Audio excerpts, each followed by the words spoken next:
I'm so thankful we have a wildlife garden, especially now we are older. We can just go out of our back door and we are immersed in our local countryside, be it on a smaller scale.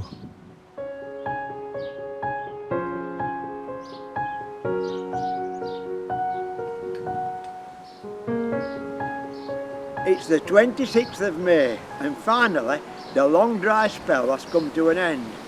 In the last 69 days we've only had 5/16 of an inch of rain, or 8 millimetre. We've been away for most of the month, and when I've come back now the garden has grown, but it's very tatty now because we've had some strong winds and rain. So in the next few days I'm just going to tidy the garden up, still keep it in its wild state, but just make it look a bit more presentable, like mowing a path through the lawn and that. Yesterday we think the blue tits have fledged, and we definitely know the great tits have fledged because we actually saw them on the ground. That's a bit of good luck.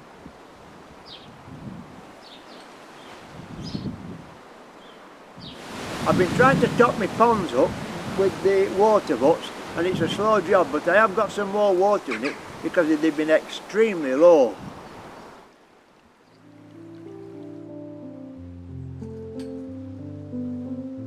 In the last week of May, our garden has responded to the rain, and its natural random self-seeding over the years makes it impossible to replicate. Nature does it best.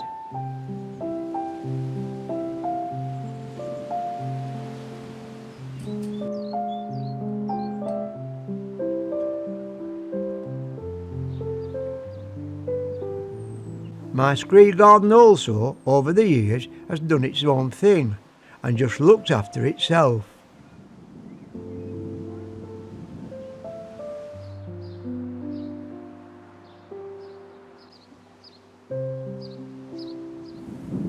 Our rowan tree this year has a new resident. A wood pigeon is nesting in it, but with all the gales, the nest was destroyed and abandoned.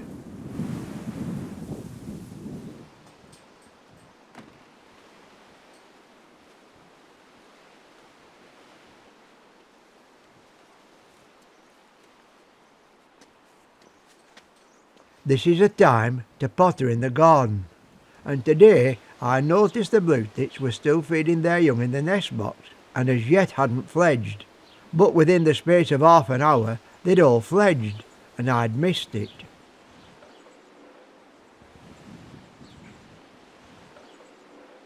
The wild orchids are showing all around the garden, and with this windy spell the clematis need tying to prevent wind damage.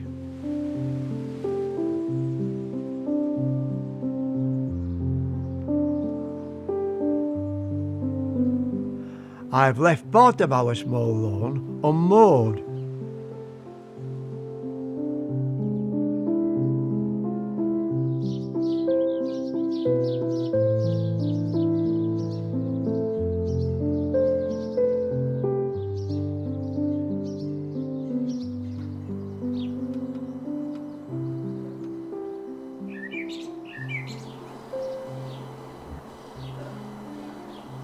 I think there's some dead babies in here, Audrey. Yes, they haven't all fledged. About 4 days since we saw 2 fledged, but there's another 3 in the nest. Well, no, there's 4 in the nest really, so we've lost 4. So at the maximum, probably 3 or 4's fledged. I'm going to take the nest out now and give it a good clean out.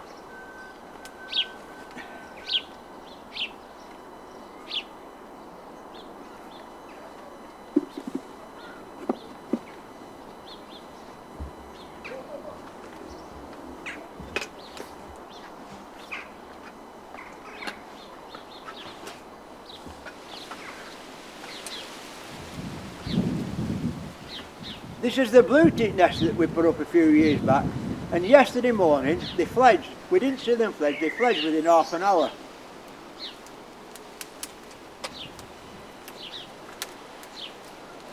I'm glad to say that there's no dead young in the nest, so they've been successful even though the weather was a bit inclement with heavy showers. So we've had limited success with the great tits, but big success with the blue tits. Way back in 1974, the blue tits took to my bedroom window nest box, but then they didn't fledge until the 18th of June, a good 2 weeks later than today.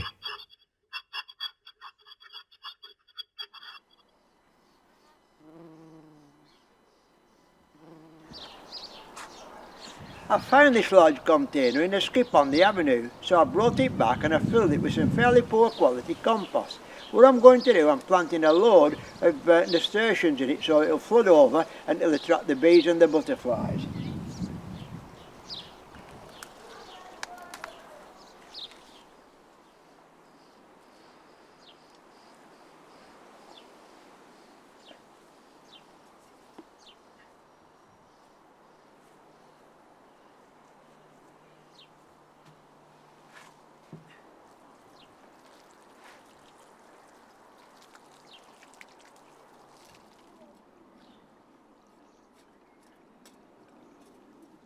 Again, I'm pottering around the garden and enjoying every moment of it.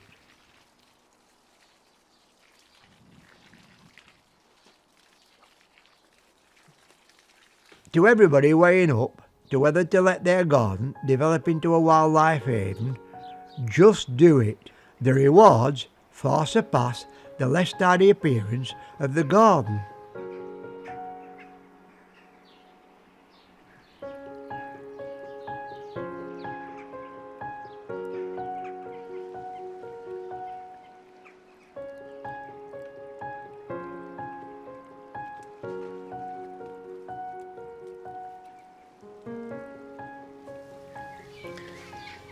It's early June and I call this early summer. The garden, it's performing as I expected and I'm not going to do a thing with it now. I'm just going to let it go and do its own thing with just the odd nudge from me.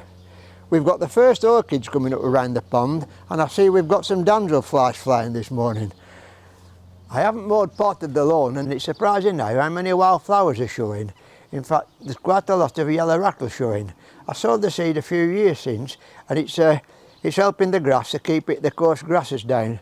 So it's performing as I expected. As we move into June now, the garden is probably performing at its best now with a riot of colour. It attracts loads of insects and wildlife, but as yet I haven't seen so many.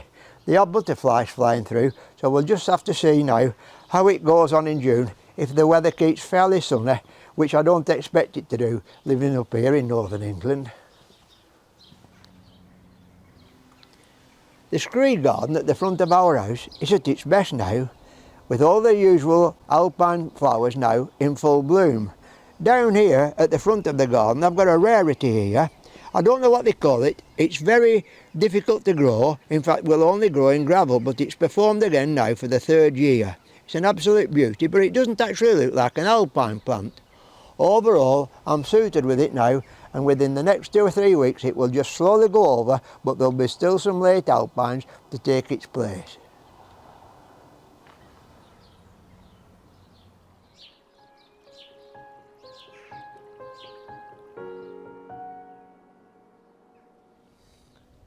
Joel Ashton from While Your Garden has carried out a small but significant survey from one outlet online. In 1 month alone, they have sold the equivalent of 1,600 bathfuls of weed killer. Goodness knows what it's doing to our gardens and environment throughout the country. My garden has thrived without them for over 30 years, and it can only be helpful for the wildlife I nurture in our garden.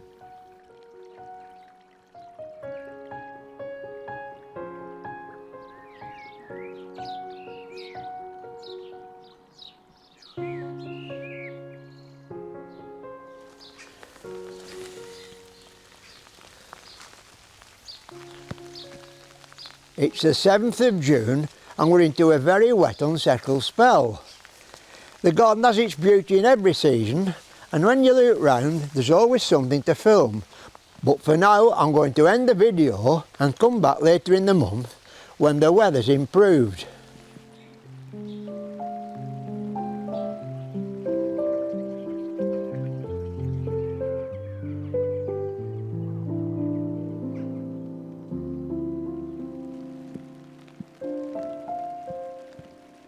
Even on this unsettled day, we've always got this precious area of wildlife right outside our door, and so let it continue.